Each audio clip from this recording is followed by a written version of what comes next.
Hello guys, आज हम देखने वाले हैं कि बिग बॉस के घर से बाहर आने के बाद में पायल अपने इंटरव्यू में क्या कहती हैं। फर्स्ट ऑफ ऑल कॉन्ग्रेचुलेशंस, आपका खेल लोगों को काफ़ी पसंद आया। आपको लोग काफ़ी पसंद कर रहे हैं, लेकिन कहीं ना कहीं कहा जा रहा है, लोग ऑडियंस कह रहे हैं कि ये जो एविक्शन था अनफेयर था। तो इस पर आपका क्या रिएक्शन है? बिल्कुल सही कहा जा रहा है। ये जो एविक्शन हुआ है, मैं एविक्ट हुई हूँ इस गेम से, वो अनफेयर था।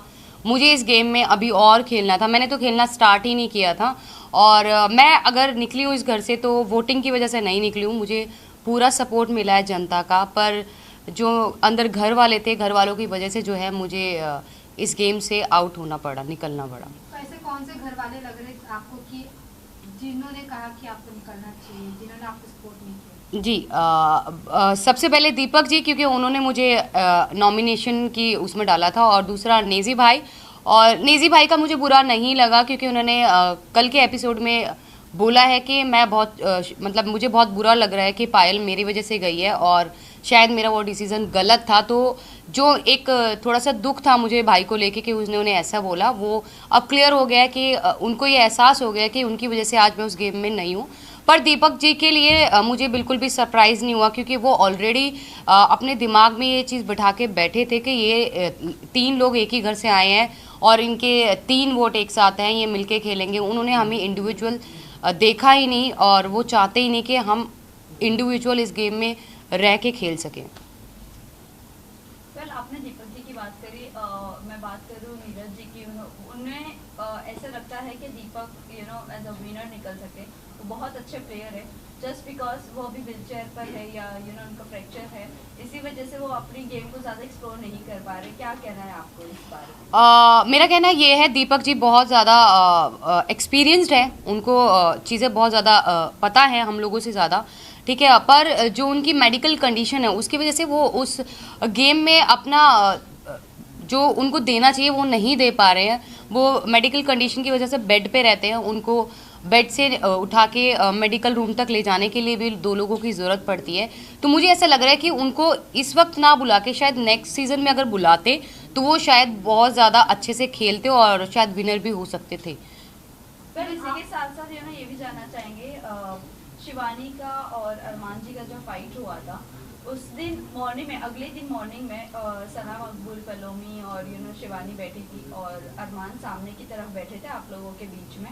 तब शिवानी को उन्होंने ये कहा था कि ये इंसान पर भरोसा नहीं करना, और वहीं हम दूसरी तरफ सोशल मीडिया पर देख रहे कि शिवानी ऑलरेडी एक ब्लॉग बना चुकी है अरमान जी के साथ। मतलब वो उनको पहचानती है 2 साल पहले की। वो 2 साल पहले एक्चुअली क्या था कि मेरी एक हम लोगों की ग्रैंड मैरिज हो रही थी, मेरी और अम्मान की। मेरा सपना था जो वो पूरा कर रहे थे, तो उस ग्रैंड मैरिज में शिवानी ऑल्सो इनवाइटेड, वो इनवाइटेड थी। उस टाइम तकरीबन उसके 1.5 मिलियन या 2 मिलियन सब्सक्राइबर थे यूट्यूब पे। तो वो हमारी शादी में आई थी इंजॉय करने, तो वो 2-2.5 साल से हमें ऑलरेडी जानती थी जी।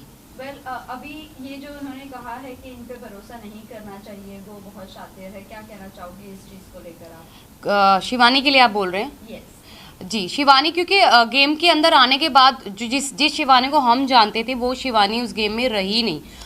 वो मतलब कहते हैं ना कि वो पहले से प्लान करके गई है, मुझे ये करना है तो मैं कैमरे के सामने रहूँगी, मैं ज़्यादा दिखूँगी, तो वो वही काम कर रही है। वो अपनी भाषा को लेके बार बार बोलती है कि मेरी भाषा लोगों को समझ नहीं आती। दूसरा, वो लोगों के सामने ऐसा प्रेटेंड करती है कि वो बच्ची है, वो छोटी है, पर ऐसा कुछ नहीं है, वो छोटी नहीं है गाइज। वो अपने घर को खुद चलाती है, और कोई भी छोटा बच्चा बिग बॉस शो में नहीं खेलने आता है। कोई समझदार ही बिग बॉस ऐसे कंटेस्टेंट लेके आता है जो गेम को खेल सकता है और खेलने की कैपेसिटी रखता है और जीतने की भी रखता है। तो वो बच्ची नहीं है। दूसरा, उसकी हार्श बात करने का तरीका, वो अपने से बड़े की रिस्पेक्ट नहीं करी है। जैसे कि उसने रणबीर जी से बदतमीज़ी की, अरमान जी से करी बदतमीज़ी, मेरे से और क्योंकि हम ऑलमोस्ट हम सभी उससे बड़े हैं। अगर वो 22 साल की है तो आई वॉज 32 ईयर्स, मैं 32 साल की हूँ, तकरीबन 10 साल उससे बड़ी हूँ। तो उसने सबके साथ जो है बहुत रूड तरीके से बात करी, और किसी को भी अच्छे से बात नहीं करती है वो। वेल, कई लोगों का ये भी कहना है कि हमें दूसरी मनीषा रानी नहीं चाहिए, एक ही काफ़ी थी। तो आपको लगता है वो मनीषा रानी बनने की कोशिश कर रही है और दिल जीतने की कोशिश कर रही है लोगों को? पर जो मनीषा रानी ने जो खेला और उसने अपने आप को दिखाया है बिग बॉस में, वो एक पॉजिटिव वे से, उसकी सिर्फ लैंग्वेज सेम थी पर वो बिल्कुल भी अपनी शिवानी जैसी बिल्कुल भी नहीं थी। उसका नेचर बहुत ही अच्छा है और शिवानी जो है लोगों को डोमिनेट कर रही है। वो जिस तरीके से चिल्ला चिल्ला के बोलती है, अपनी बात आगे रखने के लिए वो चिल्लाती है लोगों के सामने, बदतमीजी करती है। जैसे बहुत सारे लोगों, ऑलमोस्ट सभी लोगों से उसकी सिर्फ चंद्रिका और सना मकबूल और विशाल, शायद विशाल से भी उसका झगड़ा हो चुका है। ऑलमोस्ट सभी घर वालों से उसका झगड़ा ऑलरेडी हो चुका है। तो मनीषा ऐसी नहीं थी। मनीषा बहुत अच्छा पोलाइटली सबके साथ थी और बहुत अच्छा रिलेशन बना के गई सबके साथ। वेल, आप लोग आपके रिश्तों के बारे में बाहर बहुत ज़्यादा ट्रोलिंग चल रही है। आप आपके रिश्तों को क्या कहना चाहोगे, रिश्ते के बारे में लोगों को क्या कहना चाहोगे जिस तरह से बाहर लोग एक्सेप्ट नहीं कर रहे हैं? वही आपके यूट्यूब पर आपके फैन फॉलोइंग ज़रूर होंगे, बट जब OTT पर आने के बाद वो चीज़ें लोग एक्सेप्ट नहीं कर रहे, क्या कहना है आपको? देखो, हमारा रिलेशन ऐसा है, मैं मानती हूँ कोई भी इस रिलेशन को एक्सेप्ट नहीं करेगा और समाज तो बिल्कुल भी नहीं करेगा। पर बहुत सारी परिस्थितियाँ ऐसी हो गई थी हमारे रिलेशन में। हम लोग तीनों 1-1.25 साल के लिए अलग भी हो गए थे, हम सेपरेट भी हो गए थे, वो भी करके देख लिया था। पर जो बहुत सारी परेशानियाँ, तकलीफ़ हमने झेली है, मरने की कगार तक हम तीनों पहुंच गए थे। पर उन सबको समेट के हमने वापस अपने रिलेशन को बनाया है और इस रिलेशन में आज इतना प्यार है कि दुनिया की कोई भी ताकत हम तीनों को अलग नहीं कर सकती है। पर इसी के साथ साथ हम समाज को ये मैसेज देते हैं कि हम लोग 2 शादियों को सपोर्ट कभी नहीं करते हैं, ना ही ज़िंदगी में कभी करेंगे। ये गलती अरमान जी से हुई है, वो ये चीज़ मानते हैं, उनसे ये गलती हुई है।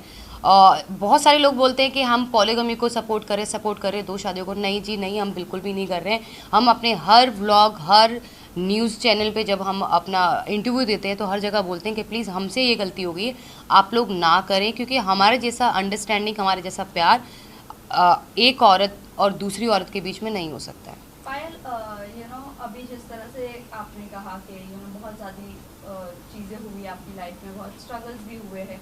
अब जब आप बिग बॉस पर आते हो और इतना डार्क फेस को वापस से एक बार रिपीट किया जा रहा है, सेम चीज़ें रिपीट की जा रही है, ये कितना मेंटली टॉर्चर है? और इससे अभी उगना चाहोगे या वहीं पर वो सब मेमोरीज अभी रिकलेक्ट करते रहना? नहीं नहीं, बिल्कुल भी रिकलेक्ट नहीं करना। अब उस फेस को हम बिल्कुल भूल चुके हैं। पर क्या होता है ना कि आपकी कुछ चीज़ें, जो कुछ इमोशन जुड़े होते हैं आपकी लाइफ के साथ, तो वो उस समय के साथ भी हमारे थोड़े, मेरे अलग हैं, अरमान के अलग है, कृतिका के अलग है, इमोशंस हैं। वो जब कोई बिल्कुल अंदर घुसता है ना तो एक डार्क फेस याद आता है और वो थोड़ा इमोशनल हो जाता है। तो लेकिन अब उस लाइफ को हम बिल्कुल भी याद नहीं करना चाहते और बिल्कुल भी नहीं उसके बारे में बात करना चाहते। इवन पायल, अभी आप घर से बाहर हो चुकी है, आप अपने बच्चों के साथ है, लेकिन आप अरमान को कितना मिस करेंगी? क्योंकि अभी वो तो घर के अंदर ही है। अरमान जी घर के अंदर है, मैं उनको मिस नहीं करूँगी क्योंकि मैं उन्हें रोज़ 24 आवर्स लाइव देखूँगी और उनके हर एक जितने भी एपिसोड्स आएंगे वो देखूँगी। उनको मिस नहीं करूँगी क्योंकि ऑलरेडी उनके पास कृतिका है उनके सपोर्ट के लिए, पर बाहर से फुल सपोर्ट दूंगी। जितने भी लोग मुझे यहाँ पे देख पा रहे हैं, आप लोगों ने मुझे बहुत प्यार दिया, मुझे बहुत सपोर्ट दिया। मुझे पता है मैं जो है, नॉमिनेशन मेरी अगर हुई है तो वोटिंग की वजह से नहीं हुई, मुझे फुल सपोर्ट मिला है घर वालों की वजह से मैं बाहर आई हूँ। मैं यही कहना चाहती हूँ जाते जाते कि आप लोग जी भर के, दिल खोल के अरमान और कृतिका दोनों को वोट कीजिए और उनकी आगे की पर्सनैलिटी आपको जो है गेम में देखने के लिए मिलेगी कि वो जेन्युइन है कि नहीं है। लास्ट जाते जाते लास्ट क्वेश्चन, जिस तरह अभी आपने मेंशन किया था, एक प्यार को पाने के लिए आपने अपनी फैमिली को खो दिया था, अब आपकी फैमिली का क्या फीडबैक है जब बिग बॉस से बाहर आ गई हो? मेरी फैमिली का कोई फीडबैक नहीं है और मुझे नहीं लगता कि उनको मेरे फेम से, मेरे पैसे से कोई लेना देना है, क्योंकि ऑलरेडी फेम मेरे पास है। लोग मुझे जानते हैं, मेरे यूट्यूब से, मेरे इंस्टा से लोग मुझे जानते हैं। अगर ऐसा कुछ होता तो वो 13 साल में वेट नहीं करते मेरे पास आने के लिए। तो बिग बॉस OTT से उन लोगों को कोई फ़र्क नहीं पड़ने वाला।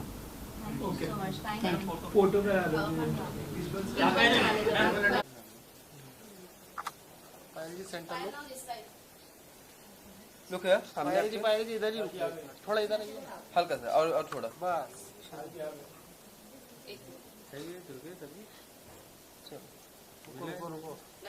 Done, thank you.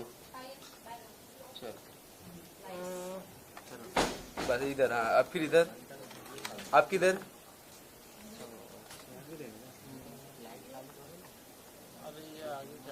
Thank you. Wait. Payal ji इधर। Thank you. Payal ji. Okay, thank you.